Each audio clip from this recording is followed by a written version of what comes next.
Hi dears. അപ്പോൾ ഇത് ഇന്നത്തെ എൻ്റെ റെസിപ്പി ഇതാണ് കേട്ടോ, എള്ളുണ്ട. അപ്പോൾ എള്ളുണ്ടയൊന്നും ഇഷ്ടമില്ലാത്ത മധുരപ്രിയരായിട്ടുള്ളവർ വളരെ ചുരുക്കം പേരേ ഉണ്ടാവുള്ളൂ അല്ലേ. പക്ഷേ ഇന്ന് ഞാൻ ഉണ്ടാക്കുന്ന എള്ളുണ്ടെന്ന് പറഞ്ഞാൽ അത്രയ്ക്ക് അങ്ങോട്ട് ടേസ്റ്റിന് വേണ്ടിയിട്ടോ അങ്ങനെയൊന്നുമല്ല കേട്ടോ. ഇത് ഹെൽത്തി ആയിട്ട് നമുക്ക് മുടി വളർച്ചയ്ക്ക്, നമ്മുടെ സ്കിന്നിന്, എല്ലിന് എല്ലാത്തിനും നല്ലതാണല്ലോ. അപ്പം കുറച്ച് നാൾ കൊണ്ട് അത്യാവശ്യം നല്ല രീതിയിൽ മുടി കൊഴിച്ചിലുണ്ട്. അപ്പോൾ പുറമേ എന്തെങ്കിലും തേച്ച് കഴിഞ്ഞാൽ മുടി വളരും അങ്ങനെയുള്ളൊരു വിശ്വാസമൊന്നും എനിക്കില്ല. അപ്പോൾ എന്തായാലും നമ്മൾ അകത്തേക്ക് എന്തെങ്കിലും ചെയ്താലല്ലേ അതിന് മാറ്റം ഉണ്ടാവുള്ളൂ. അപ്പം നമ്മുടെ മുടി വളർച്ചയ്ക്കും സ്കിന്നിനും എല്ലിനും ഒക്കെ ഒത്തിരി നല്ലതാണ് കേട്ടോ. ഈസ്ട്രജൻ ഉണ്ടാക്കാനും പിന്നെ ഹീമോഗ്ലോബിൻ്റെ കുറവ് നികത്താനൊക്കെ നമ്മുടെ ഈ എള്ള് സൂപ്പറാണ് കേട്ടോ. അപ്പോൾ അതിങ്ങനെ ലഡു ആയിട്ട് ഉണ്ടാക്കി വെക്കാം, ഓരോ ദിവസം ഓരോന്നിടത്ത് കഴിക്കാമല്ലോ. അപ്പോൾ ഇതേ കഴുകി വൃത്തിയാക്കി എടുത്ത എള്ളാണ് ഇത്. കഴുകി വൃത്തിയാക്കി ഒന്ന് ഉണക്കിയെടുത്ത എള്ളാണ് കേട്ടോ ഇത്. അപ്പോൾ ഇത് നമുക്ക് നന്നായിട്ടൊന്ന് വറുത്തെടുക്കണം. തീ കുറച്ചിട്ടിട്ട് വേണം കേട്ടോ വറുത്തെടുക്കാൻ, പെട്ടെന്ന് കരിഞ്ഞു പോകും. അപ്പോൾ ഇങ്ങനെ അതിനിങ്ങനെ പൊട്ടി പൊട്ടി വരുന്നൊരു പാകമാകുമ്പോഴേക്കും അത് നന്നായിട്ടായിട്ടുണ്ടാവും കേട്ടോ. പിന്നെ അത് പാത്രത്തിലേക്ക് മാറ്റി പിന്നെ കുറച്ച് ടേസ്റ്റ് മേക്കറായിട്ട് ചേർക്കുന്നതാണ് ഈ വക സാധനങ്ങളൊക്കെ. പിന്നെ അതിൻ്റെ ഗുണവും കൂടെ കിട്ടുമല്ലോ. അപ്പോൾ ഇത് നിലക്കടലയാണ്, ഇതും കഴുകി ഉണക്കിയെടുത്തതാണ്. അപ്പോൾ നിലക്കടല കുറച്ചും കൂടി വേണമായിരുന്നു, പക്ഷേ എൻ്റെ കയ്യിൽ വാങ്ങിച്ചു കൊണ്ടുവച്ച സാധനം ഇവിടെ വെച്ചു എന്ന് ഓർമ്മയില്ല. അപ്പോൾ ഇതേ അതും കൂടെ ഒന്ന് വറുത്തെടുത്തിട്ടുണ്ട്, തൊലിയൊന്നും കളഞ്ഞിട്ടില്ല കേട്ടോ, അങ്ങനെ തന്നെ വറുത്തെടുത്തിട്ടുണ്ട്. ഇനി ചേർത്ത് കൊടുക്കുന്നത് തേങ്ങയാണ്.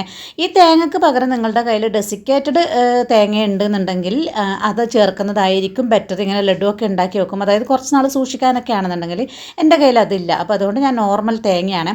ഇത് കളർ ഒട്ടും മാറുമൊന്നും വേണ്ട, കുറച്ചൊന്ന് ചൂടാകുകയേ വേണ്ടുള്ളൂ. പക്ഷേ ഞാനിങ്ങനെ അങ്ങോട്ടും ഇങ്ങോട്ടും നോക്കി നടന്നിട്ടൊക്കെ ആയിട്ട് കുറച്ചൊന്ന് ചോന്നിട്ടുണ്ട്. നന്നായിട്ട് ബ്രൗൺ കളറാക്കി എടുക്കണ്ട കേട്ടോ. ഇത്രയും ആവണമെന്നൊന്നും ഉണ്ടായിരുന്നില്ല, പിന്നെ ഇതിങ്ങനെ ആയിപ്പോയി. ഓക്കെ, കുഴപ്പമില്ല. അപ്പം നമ്മുടെ തേങ്ങയും റെഡി ആയിട്ടുണ്ട്.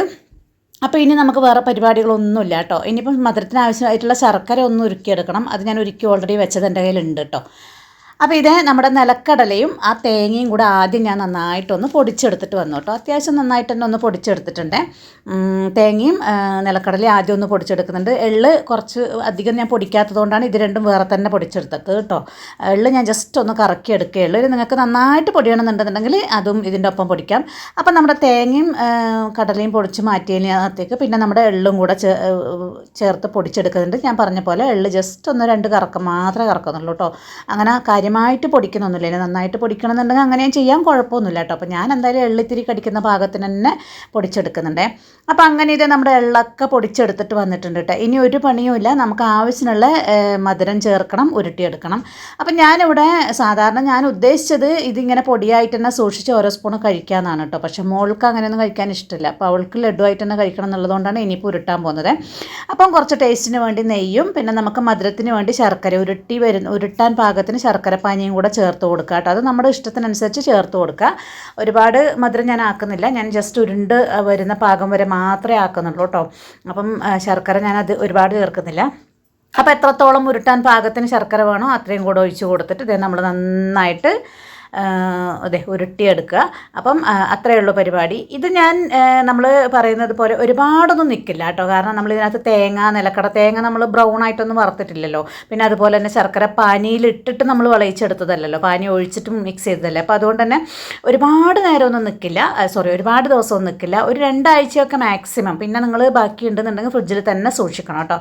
അപ്പോൾ ഇങ്ങനെ ദിവസം നമുക്ക് ഓരോരോ ലഡു ആയിട്ട് എടുത്ത് കഴിക്കാൻ നല്ലതാണല്ലോ. അപ്പോൾ മധുരം കൂടുതൽ വേണമെന്നുള്ളവർക്ക് അങ്ങനെ ചേർക്കാം. ഞാനിപ്പോൾ കുറച്ച് മാത്രമേ ചേർത്തിട്ടുള്ളൂ കേട്ടോ. അപ്പോൾ നമ്മുടെ പെട്ടെന്ന് തന്നെ ഉണ്ടാക്കിയെടുക്കാൻ പറ്റുന്ന നമ്മുടെ എള്ളുണ്ട, റവലോട് ഇടക്കിടക്ക് ഉണ്ടാക്കുന്നതാണ് കേട്ടോ. അതുകൊണ്ടാണ് അങ്ങനെ പറഞ്ഞത്. അപ്പോൾ നമ്മുടെ എള്ളുണ്ട ഇത്രയും പെട്ടെന്ന് റെഡി ആയിട്ടുണ്ട്.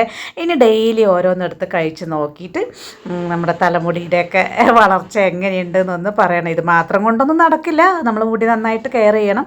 അപ്പോൾ എന്തായാലും എൻ്റെ എള്ളുണ്ട റെസിപ്പി ഇഷ്ടമായിട്ടുണ്ടെന്നുണ്ടെങ്കിൽ സപ്പോർട്ട് ചെയ്യാൻ മറക്കരുത് കേട്ടോ.